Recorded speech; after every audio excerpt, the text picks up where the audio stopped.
MTV Maroc, قناة كل المغاربة.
مريم باين، مغربية من الدار البيضاء.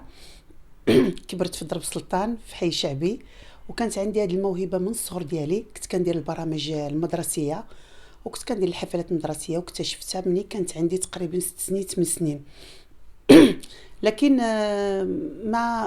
منين وصلت لسن المراهقة بديت كنلاحظ بأنني كنت كنغني في الدار، لكن كان عندي المشكل أنني كنت شوية كنحشام وكنت معقدة، وكانت عندي عدم الثقة بالنفس، وكنت كنكتب الشعر وكنلحنه، لان في ديك ليبوك ما كانوش السيديات ولا الواتساب، كنت كنلحن في دوك الكاسيطات اللي هما كانوا زمان، وما كانتش عندي الثقة بالنفس 100%. كنت دائما تنقول لا يمكن، انا غير هذا الشيء غير وهم عندي في دماغي.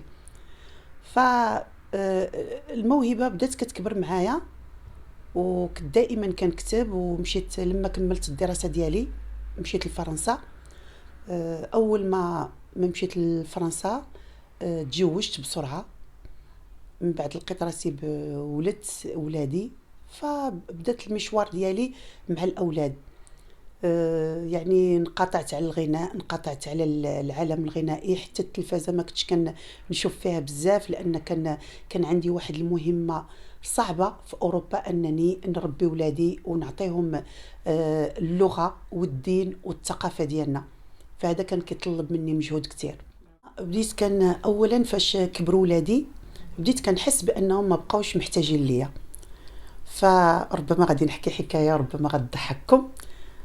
كانوا ولادي كبروا، تعرف ولاد اوروبا كيجي من الليسي ولا الجامعه، كيدخل البيت ديالو كيبقاو يحفظوا، يبقاو يديروا العالم ديالهم، هما عندهم الاستقلاليه بزاف، ولو انني عطيتهم واحد 80% ديال الثقافه ديالنا. فانا بديت كنحس براسي وليت بوحدي بوحدي. فمره بديت كندخل عليهم البيوتا، كندخل على ولدي، كنجركا، بديت كنقنط، بديت كنحس بانهم خصهم يقربوا ليا. فولدي كنحل عليه تقول لي وي مامون صافا تي بو فيرمي لا بورت. كنحل على بنتي كتقولي وي ماما تي في كيكي شوز، كتحتى تسد عليه، كنقول لها لا ما بغيت والو، تي بو فيرمي لا بورت داكور. ولدي الصغير تا هو كيقول لي وي ماما تي بو فيرمي لا بورت. وي وانا نتعصب، انا نخرج، قلت لهم خرجوا من البيوت ربيتكم، اويلي عباد الله خليتوني بوحدي. بقيت كنغوت في الدار، هما خرجوا بداو يعنقوا فيا، لا حنا هنايا.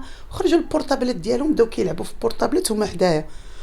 واحد اللحظه وانا نقول بون دابا انا واقيلا انا اللي تسطيت انا لازم نعمل شي حاجه. الموهبه بدات كتحيا في الداخل ديالي لما بديت كنقرا علوم الطاقه. خرجت اليوتيوب، لان زمان كان اليوتيوب كان هذا الشيء ديال الفيسبوك، لكن ما كنتش كنهتم به بزاف، لانني كان الشغل ديال ولادي كان واخدني بزاف. فلما بديت كنتعرف على اليوتيوب طحت في علوم الطاقه. ديك علوم الطاقه بديت كندرسها تقريبا 2 او 3 سنين. فبدات كتعرفك بنفسك، كتبدا تقربك بالنفس ديالك، شكون انت، كيفاش تعرف على ذاتك، شكون انت، شنو هي الموهبه ديالك، علاش الله خلقك، علاش انت موجود في هذه الحياه. فلما درستها بديت كنكتشف بانني فعلا عندي الموهبه ديال الغناء، كنعشق الفن، كنكتب، كنلحن. من بعد جات كورونا. كان اول كورونا كنحسوا بروسنا باننا مسجونين في البيت، وكان عندي واحد الخوف على ولادي، ماشي حتى على نفسي، على الحباب ديالي، على الاصدقاء اللي كنبغيهم. في كل مره كتسمع الناس كتموت وكتودع، فهنا بدا عندي واحد الثوره لداخل ديالي. واول مره بديت كتبت داك الشعر ديال يا مولاي، اغنيه ديال يا مولاي، كتبتها ولحنتها وانا في قمه ديال الخوف، وقمه ديال لو ستريس على ولادي، على داري، على حبابي، على العائله ديالي. فلما درت هذيك الاغنيه من بعد، واحد الصديقه ديالي مصريه جات عندي للبيت، هي استاذه في قراءه القران والتجويد، وعندها السمع هادشي ديال الطرب وديال الصوت. فغنيت لها اغنيه ديال يا مولاي. اول ما غنيتها لها بكات، قالت لي مريم هاد الاغنيه خصك تخرجيها للناس، ما خصكش تخبيها. فشجعتني وانا كنت خايفه. اول ما شجعتني مشيت للاستوديو ديال نونت وسجلتها وانا في قمه الخوف، وعملت لي الفيسبوك، والجمهور بدا كيتسنى فيا بانني مريم باين غتخرج هاد الاغنيه. شكون هاد مريم باين وانا مخلوعه. سجلتها وهي كانت كتشجع فيا، كتقول لي غير سيري، راه انا كون ما كنتش عارفه بان هاد الاغنيه يعني اغنيه جميله، خصوصا انا ما درستش الموسيقى ولا دخلت الكونسيرفاتوار انني نلحن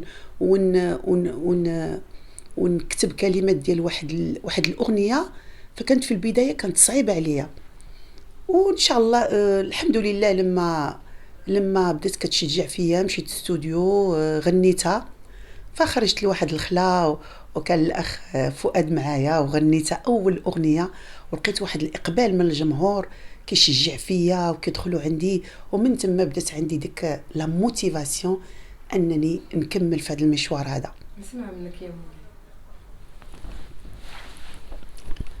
مولاي. العلي تم رجايا بالشفاء ونور معايا، انت دوايا يا ربي، قا معايا ورشدني يا غالي يا رجايا، خد بيدي يا مولايا، خد بيدي يا مولايا، خد بيدي يا مولايا، مولايا مولايا، خد بيدي يا مولايا، يا حنين يا رحيم يا سامع الدعاء، يا فلك نجاتي منجيني من الهلاك، اليوم نمجد اسمك يا غالي، وارفع جلالك يا قدوس يا غالي، خد بيدي يا مولايا، خد بيدي يا مولايا. كيقول لي كاين اللي كيقول لي على حسب الاغنيه، كاين بعض الاغاني كيقول لي صوتك قريب للسمان، شي كيقول لي قريب للعز جلال، وكاين اللي كل واحد وكيفاش كيقول لي. تبارك الله ما شاء الله.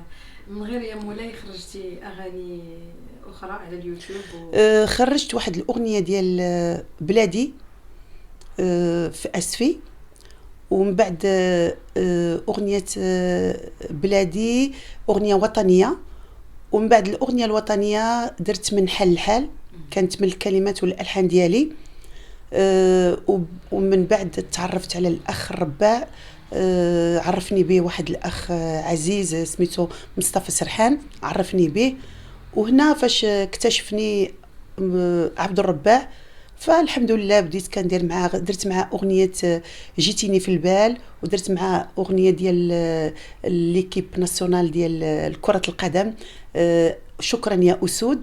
ودابا درت في طايره بالفرحه، والاسبوع الجاي ان شاء الله كاينه اغنيه جديده 10/10، وكاين اغاني اخرى ان شاء الله غادي تقدم مع الاخ، يمكن غنديروا انا وياه ديو ان شاء الله في المستقبل. ربع غادي يقتلني الا غنيتها لكم باقا جديده. تغنيها تعطينا تفاصيل. 10/10 يعني نغنيها الفكره عليها الكلمات والالحان عبد الرباع، التوزع زريقه. هي اغنيه كتتكلم على الغدر، الغدر ديال الاصدقاء، الغدر ديال الحباب، الغدر ديال اقرب الناس اللي كنتي نتيا كتثقي فيهم وكتعتبريهم اقرب الناس، كيغدروك كيديروا لك اشياء اللي هما تحطمك وتغدرك. في هذيك الاغنيه كتعبر على الغدر، كيفاش الانسان كيكتشف هذا الشيء اللي هو اصعب حاجه في الدنيا كيودعهم لان بغى يطوي الصفحه ويكمل المسيره ديالو. غادي يكون على فيديو كليب ان شاء الله، غادي يكون على فيديو كليب معبر لهذه الحاله هذه ان شاء الله باذن الله. انا بالاغنيه المغربيه لان بدات كتطور، بدات كتمشي مع العصر، بدات يعني ربما يسامحوني الاخوان لو قلت هذه الكلمه، الاغاني القديمه زوينه رائعه، لكن يعني بكل صراحه كان فيها واحد ما كانش فيها واحد التطور. يعني الاغنيه الوطنيه كانت كتبدا كتعرفها كيفاش كتنتهي، لكن الحمد لله دابا الشباب بداو يطوروا الاغنيه المغربيه، وحنا الحمد لله في المغرب البلد الوحيد اللي عندنا الثروه في التراث العربي ديالنا. عندنا الامازيغي وعندنا الصحراوي وعندنا الطقطوقه الجبليه وعندنا مزيج من الطرب والطرب الاندلسي والغرناطي. ودابا الحمد لله كنشوفوا حنايا الشباب يغني اغنيه مغربيه فيها جميع هذه الالوان ديال التراث المغربي. بالعكس انا فرحانه وفخوره انني خرجت في هذا العصر اللي الاغنيه بدات كتطور عندنا كثير. الاغاني المغنيات الكبار اللي عندنا كاينه نعيمه سميح، كاينه سميره بن محمود الإدريسي الله يرحمه، الفنان محمود الإدريسي، عبد الهادي بالخياط، هادو كاع فنانه اللي كبار وكنت كنسمع الاصوات ديالهم القويه وكانوا كيعجبوني بزاف. ورجاء بن مليح الله يرحمها كانت كتعجبني داك الصوت الرنان اللي عندها. كاين اصوات جميله جدا في المغرب. من الاصوات الشرقيه هي سيده الطرب العربي ام كلثوم اللي هذيك في الدم ديالي. كاينه ليلى مراد، اسمهان، نسيت المغنيه المغربيه اللي كنبغيها بزاف عزه جلال. فكاين مجموعه كثيره لو ورده، مياد الحناوي. فهادو كلهم كل وحده كناخذ منها شيء مميز عندها كل وحده. يعني فنان مغربي ولا شرقي مغربي ولا فنانه مغربيه نعمل معاه ديو بزاف. كاين سعد المجرد كاين سعد المجرد، كاينه سميرة سعيد، وهادو فنانة كبار وكنعتز بهم وبالفن ديالهم. والله انا ما عمرني ما مثلتش، ما عمرني ما حاولت انني نشوف انني نمثل. ما عرفتش واش غنكون ممثله مزيانه، الله اعلم، لان انا كنعرف بانني كنغني غاده في الغناء، غاده كنطور نفسي في الغناء. اما التمثيل ما عمرني ما جربت نفسي، وما نقدرش نقول بان غتكون هي الموهبه الاولى ديالي، لان الممثل كيبقى ممثل والمغني كيبقى مغني. كاين بعض المغنيين اللي كيمثلوا ولكن دائما ما عمره ما غادي يتقن الموهبه ديال التمثيل في حال الغناء، او الممثل يتقن الغناء في حال التمثيل. ما كنظنش بان كاين واحد الصعوبات في مع الجمهور المغربي. بالعكس الجمهور المغربي كيتقرب كثير الفنان لما كيكون خارج عن الديار على الوطن العربي، لان تيقول لك مهما هو خرج راه بقى محافظ على التراث المغربي. وربما كنواجهوها في داخل البلاد، لان كتكون يعني باش تكون انت كانسان عربي باغي تغني يعني تولي دولي في بلد شويه غريب عن الثقافه، فكيكون عندك الصعوبات انك تلقى المجال مفتوح. اكيد. شنو الحلم ديالك؟ انا الحلم ديالي انني نطور نفسي في الغناء، انني نعطي كل ما عندي لهذا الفن، ونقدم سواء الجمهور المغربي او الجمهور العربي. والامنيه ديالي انني نمشي للعالميه، لانني عشت في اوروبا سنوات كثيره، وهذا ما كيمنعش اننا نغنيو بغناء فرنسي او غير فرنسي. تبارك الله عليك. كلمه اخيره للجمهور اللي تبعك في هذه الحلقه. اولا انا كنشكر الجمهور لان بالفضل ديالو انني توجدت على الساحه الفنيه. كنشكرهم على الدعم ديالهم اللي كانوا معايا في اول اغنيه ديالي يا مولاي، ولو انني كنت مخلوعه وكنت مرتبكه والكليب كان على قد الحال، لكن الجمهور المغربي جمهور ذكي جدا وكيشجع الناس اللي هم عندهم ديك الموهبه. وكنشكرهم بزاف وكنعيد الشكر ديالي، وكنتمنى يا ربي انني نكون في المستوى ونعطي العطاء اللي يكونوا فرحانين وفخورين بيا. تبارك الله عليك. قبل مغادرة الفيديو لا تنسوا الاشتراك في قناة MTV Maroc والضغط على زر الجرس للتوصل بآخر الفيديوهات.